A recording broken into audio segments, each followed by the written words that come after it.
ఏపీలో కొత్త ప్రభుత్వం ఏర్పడిన తరువాత వైసీపీ నేతల గురించి రోజుకో విషయం బయటకు వస్తుంది. అయితే ఇప్పుడు బయటకొచ్చిన ముంబై నటి కాదంబరి జత్వాని వ్యవహారం ఇప్పుడు వైసీపీ ఇమేజ్ను డ్యామేజ్ చేసినట్లు కనిపిస్తుంది. ప్రస్తుతం ఏపీలో ముంబై నటి కాదంబరి జత్వాని వ్యవహారమే హాట్ టాపిక్. కాదంబరి జత్వాని పలు టీవీ ఛానల్స్లో మాట్లాడుతూ పూసగుచ్చి మరీ కీలక విషయాలు వెల్లడించింది. తన కిడ్నాప్ వ్యవహారంలో అప్పటి ప్రభుత్వ కీలక పెద్దలు ఉన్నారని, ఐపీఎస్ అధికారులు సైతం తనను వేధించారని కంటతడి పెట్టుకుంటూ క్లియర్గా చెప్పడంతో తీగలాగితే వైసీపీ నేతల డొంక కదిలింది. అసలు నటి కాదంబరి జత్వాని ఎవరు? ఆమెను మోసం చేసిన వైసీపీ నేత ఎవరు? అసలు ఆమెకు జరిగిన అన్యాయం ఏంటో ఈ వీడియోలో తెలుసుకుందాం. కాదంబరి జత్వాని గుజరాత్కు చెందిన యువతి. ఈమె నటిగానే కాకుండా మోడల్, కోఆర్డినేటర్గా కూడా పనిచేశారు. వైద్య విద్యలో పట్టా పొందింది. కానీ సినిమాలపై ఉన్న ఇష్టంతో ఇండస్ట్రీ వైపు వచ్చింది. తండ్రి రిటైర్డ్ నేవల్ ఆఫీసర్, తల్లి ప్రభుత్వ ఉద్యోగి. ఉన్నతమైన ఫ్యామిలీ. 10 ఏళ్ల క్రిందట టాలీవుడ్లో నటించింది కూడా. ఇలా ఆ సమయంలోనే కృష్ణా జిల్లాకు చెందిన మాజీ జెడ్పీటీసీ చైర్మన్ కొడుకు కుక్కల విద్యాసాగర్తో 2009లో పరిచయం ఏర్పడింది. ఇలా మంచి ఫ్రెండ్స్గా ఉండేవారు. ఇలా ఫ్యామిలీకి కూడా శ్రేయోభిలాషిగా నటిస్తూ దగ్గరయ్యాడు విద్యాసాగర్. అయితే ఆయన వేరే ఆలోచనలతో ఇదంతా చేస్తున్నాడని కొంతకాలానికి జత్వాని గ్రహించి దూరం పెట్టింది. ఇలా 2015 నుంచి ఆయన్ని దూరం పెడుతూ వచ్చింది జత్వాని. అయినప్పటికీ విద్యాసాగర్ పుట్టినరోజులకు విష్ చేయడం, గిఫ్టులు పంపించడం చేసేవాడు. జరిగిన దానికి క్షమించాలని కోరేవాడు. అయినప్పటికీ జత్వాని దగ్గరకు కూడా రానివ్వలేదు. కోపంతో రగిలిపోయాడు విద్యాసాగర్. అందుకే నన్ను తప్పుడు కేసుల్లో ఇరికించాడు. నా నుంచి ఫోర్జరీ చేసిన దొంగ సంతకాలు తీసుకొని కేసులు పెట్టాడు. ఇలా చేసి జత్వానిని సొంతం చేసుకోవాలి అనుకున్నాడో మరి ఇంకేమనుకున్నాడో. జత్వాని ఫ్యామిలీని కూడా ఇబ్బందులకు గురిచేశాడు.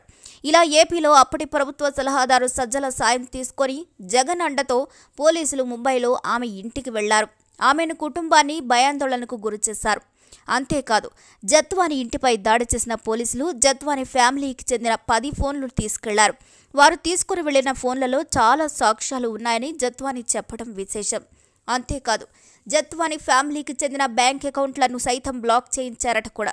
ఇలా చివరకు అప్పులు చేయాల్సిన పరిస్థితి ఏర్పడి 6 నెలల వరకు బయటకు రాకుండా చాలా మానసికంగా ఇబ్బంది పెట్టినట్లు జత్వాని చెప్పింది.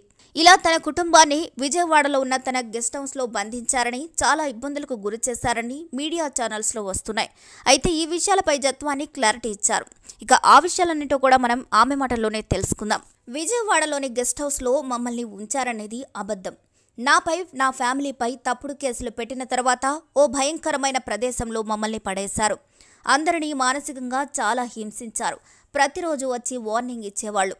ఇలా ఉదయం 9 గంటలకు మొదలుపెట్టి రాత్రి 12 గంటల వరకు బెదిరిస్తూ భయపెట్టేవాళ్లు. ఇలా చేసిన వారిలో పోలీసులు, ఉన్నతాధికారులు కూడా ఉన్నారు. ప్రతిరోజు హింస పెట్టేవాళ్లు. నువ్వొక్కదానివే ఏం చేయగలవని బెదిరించేవాళ్లు. మా ఫ్యామిలీకి చెందిన కంప్యూటర్సు, ఫోన్సు, ఐప్యాడ్సు లాక్కున్నారు. వాటి పాస్వర్డ్స్ తెలుసుకుని ట్యాంపర్ చేశారు. పోలీసులు మా ఇంటికొచ్చి నడి రోడ్డుపై మమ్మల్ని నిలబెట్టి నిలువున దోచుకున్నారు. ఇది నేను ఊహించలేదు. అంతేకాదు, మేము బయట ఎవరితో కమ్యూనికేషన్ లేకుండా 10 ఎలక్ట్రిక్ డివైజ్లను పోలీసులు సీజ్ చేశారు. మీడియాలో ముంబై నుంచి హైదరాబాద్కు తీసుకురావడానికి ఐపీఎస్ ఆఫీసర్స్ వచ్చారని జరుగుతున్న ప్రచారంలో నిజం లేదు. నేను వారికి కలవాలని డిమాండ్ చేశాను. కానీ నన్ను కిడ్నాప్ చేసిన వాళ్ళు ఐపీఎస్ ఆఫీసర్స్ ఎవరు లేరు. ఇలా ఈ కేసులో నా సోదరుడిని కూడా ఇరికించారు. అయితే వయసు మళ్ళిన తల్లిదండ్రులతో నేను ఫైట్ చేయలేక, ఏం చేయలేక సైలెంట్గా ఉండిపోయాను. ఇప్పుడు ప్రభుత్వం మారడంతో న్యాయం జరుగుతుందని బయటకొచ్చాను. నాయుడు గారు, అనిత గారు నాకు న్యాయం చేయాలి, దోషులపై చర్యలు తీసుకోవాలని అని ఆమె అన్నారు. ఇక ఇదిలా ఉంటే ఈ వ్యవహారంలో సజ్జల రామకృష్ణారెడ్డి కీలకంగా ఉన్నారని, హీరోయిన్ వేధింపుల విషయంలో సజ్జల చాలా ఇంట్రెస్ట్ చూపించారని, సజ్జల చలువతోనే ఆ వ్యవహారం కొనసాగిందని మీడియాలో వార్తలొస్తున్నాయి.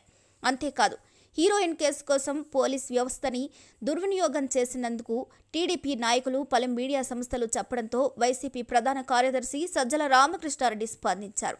ముంబై నటి కేసులో కొన్ని మీడియా సంస్థలు నా పేరు ప్రస్తావించడం సరికాదు అన్నారు. ఇక ఇలా చేసిన వారిపై చట్టపరమైన చర్యలు తీసుకుంటానని వార్నింగ్ ఇచ్చారు. ఎల్లో మీడియా ప్రచారం చేస్తున్న వార్తలు నిజం కాదు అని కొట్టిపడేశారు.